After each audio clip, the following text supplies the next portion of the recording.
I am now filming this video for the third time. So now this is going to be even extra shorter. Hi, I am Shalonda. This is day 2 of Vlogtober. I'm in the car on my way home. It's October 2nd, by the way. I'm in the car on my way home. I filmed this video and it ended up being 17 minutes long. And I said, that is too damn long. Then I started filming it again. And at about the 7-minute mark, I tried to cut off my navigation and it stopped the video. So now I got to start all over again. So we gonna make this real quick and we're gonna make this less political. So what I was talking about was that I was watching a YouTube video of a black woman, not a YouTube video, a Facebook video of a black woman who was talking about how much she likes the movie The Sound of Music. She's always watched it as a kid, but when she was a kid and she would watch it, she would only watch it up to the point where Maria, the little woman who The Hills Are Alive with The Sound of Music, would marry, Major Von Trapp? I don't know. Mr. Major General Deputy, I don't know. But she would marry Von Trapp, and then she said she would just turn the movie off after that because that was the fun part of the movie, and that everything else was a drag after that. Now, full disclosure, I've heard of The Sound of Music. I know the general plot points. I knew the time period that the movie took place in, and kind of that Maria and Von Trapp get married and they all live what I thought was happily ever after. I wasn't necessarily making the connection. Like, I knew it took place in the 30s and 40s, in the 40s, but I wasn't making the connection. Oh, Austria, 40s, World War, Hitler. I wasn't thinking about it, right? But she makes the point that essentially the rest of the movie, and I've never seen the movie, the rest of the movie basically, that marriage takes place halfway through the movie. I always thought it took place at the end, but after they get married, they start going through some things, because apparently, Hitler is rising in power. There's something called Anschluss that happens, Google it, I'm gonna Google it. And Von Trapp ends up being called into military service, but he doesn't support the current regime. So he decides to basically try and escape Austria with his family.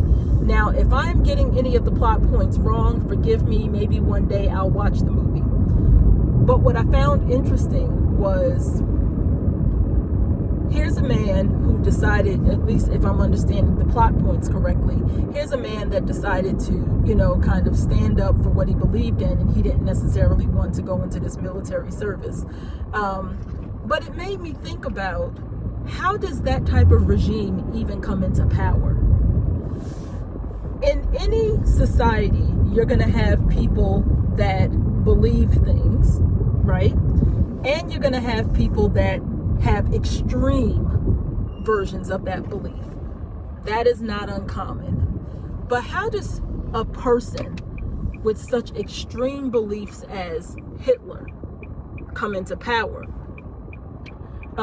Is it brute force? How many good people have to turn the other cheek in order to facilitate someone like that coming into power? And that's the interesting part.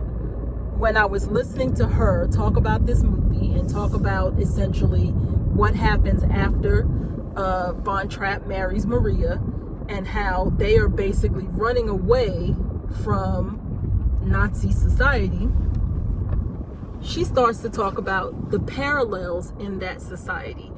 I think she mentioned at one point in the movie, you see people, the Austrians, just kind of going on about their regular lives, still living as if their world is not going to hell in a handbasket because of Nazi Germany. And I thought to myself, sounds like America right now. I don't want to offend anyone who is in support of the current administration and the policies of the current administration and all of those things, right? I got opinions, to be sure, about what I feel about what's going on, but I'm not trying to offend anyone. Suffice to say, I am not in support of the current administration and how they are doing things. The how I got a problem with. I am even willing to, no, as a matter of fact, I'm not even going to go there. Suffice to say, I got a problem with the how, right? So,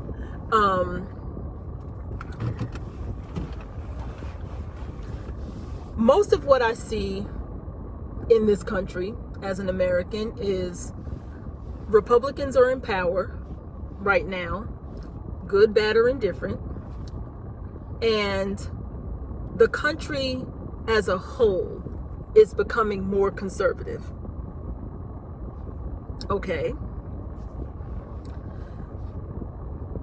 And conservative Christian, and more Christian, by the way. So that's kind of the thing. The country is run by Republicans, and the trajectory, the momentum is leaning conservative and Christian.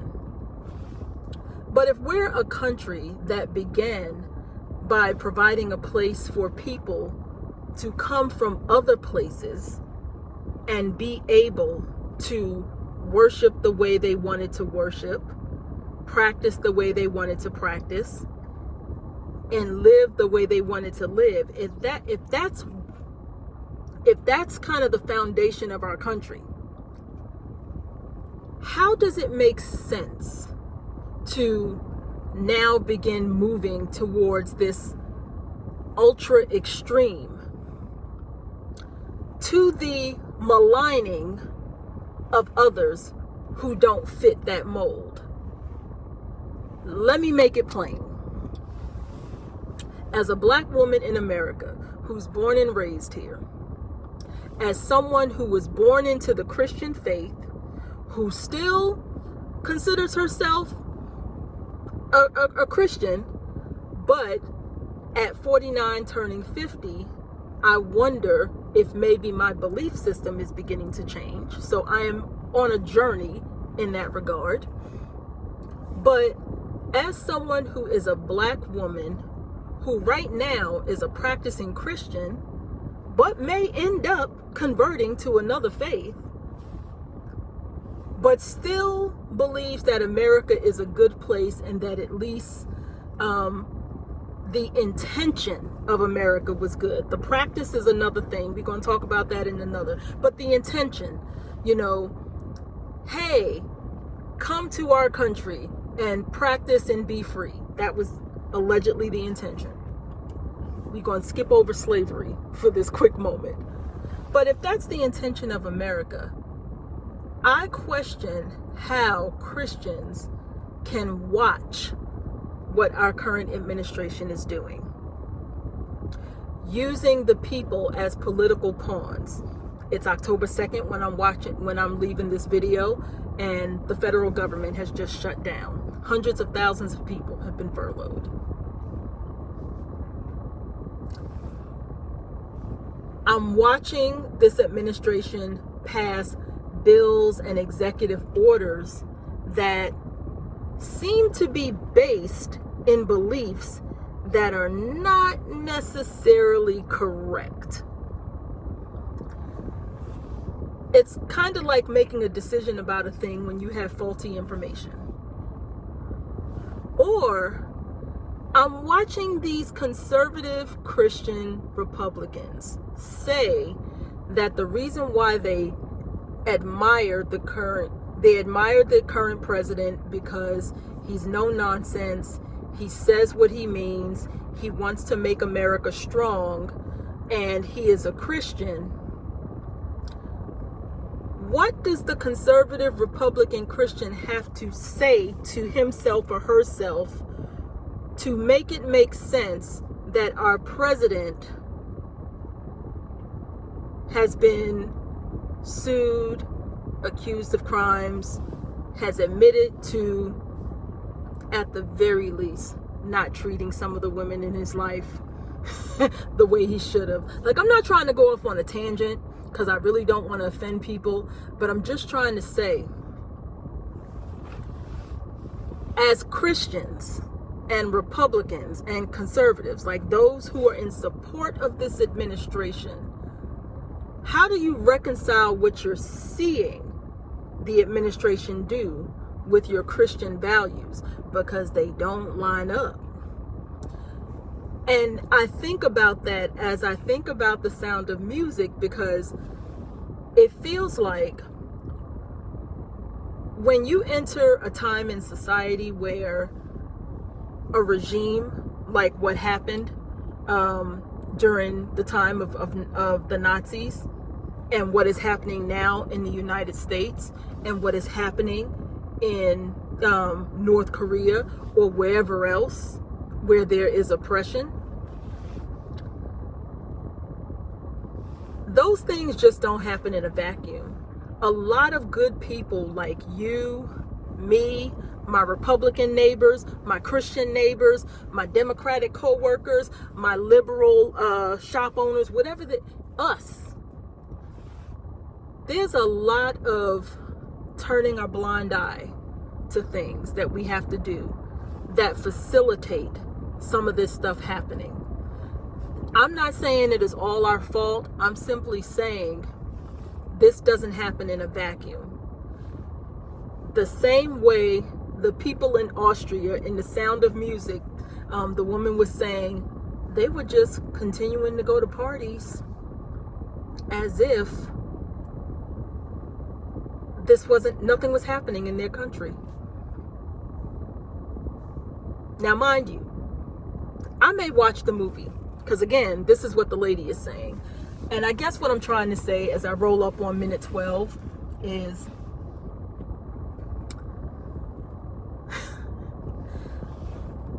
it's hard to be an American right now. It's hard to be an American. It's hard to be proud of a country where our leaders are just doing so many shady things. And it's hard to watch my neighbors turn a blind eye to what's going on in the name of serving their Christianity. It feels like the Republican Party, again, I don't have an issue with Republicans. I have issues with ultra conservative, fringe, fascist, like the extreme, right? It feels like regular rank and file Republicans are basically selling their soul to service this current administration. And I don't get it. I don't get it. And especially as we move into midterm elections, where essentially my inbox and my mailbox is about to be inundated with flyers and banners trying to convince me to vote Democrat or vote Republican. And right now I'm unaffiliated, but if I had to think about my morals and my values, I think I kind of lean more Democratic and lean more liberal. But if you are a Republican standing in front of me and you're trying to convince me, hey, here's why you should vote for my candidate. Here's what the Republican Party stands for. Or their personal favorite. Well, you remember the Republican Party is the one that freed the slaves. I hear that a lot too. What would make me even consider the Republican agenda when I am watching what our current administration is doing? But I will also take personal responsibility. It can be so much coming your way that you just don't know where to start, where to begin, how to fight back. And you enter just analysis paralysis, which I will admit I've been in all year. This has been the longest ass year ever. Starting with the inauguration. It's been the longest 9-10 months ever. So much stuff has happened. The tariffs, the almost crash of the stock market in April, the 50 million 11 executive orders that are being pushed out, the federal government almost shutting down earlier this year and now shutting down 2 days ago. People being on the brink of losing their jobs. Some people losing their jobs. Every day you watch the news and our president is saying some crazy stuff. And I just want to pull one of my Republican co-workers to the side and be like, help me to understand why you still support this. But it gets so frustrating and draining, sometimes I turn away and stick my head in the sand. So let me get on in this house because this video is too daggone long, but that's what's on my mind today. And if there's anything that I would encourage you watching this to take away, if you've made it to this point, is whatever your personal belief system is, stay engaged and understand that stay engaged. Have conversations with people who don't look like you, who don't think like you. Understand that they are out here trying to make a living and just live life the same way you are. And when you are watching our administration do what it's doing, understand that real people are being impacted. And even if something that the administration is doing is not affecting you, it may be affecting someone else. So don't just blindly accept what the administration is doing, and don't blindly disregard people who are in opposition to what the administration is doing. Because just because something doesn't affect you doesn't mean it doesn't affect someone else. And with that, I am going to leave you be. I think I may go and get something to eat. I am mad hungry. And then I'm going to upload this video. So until tomorrow.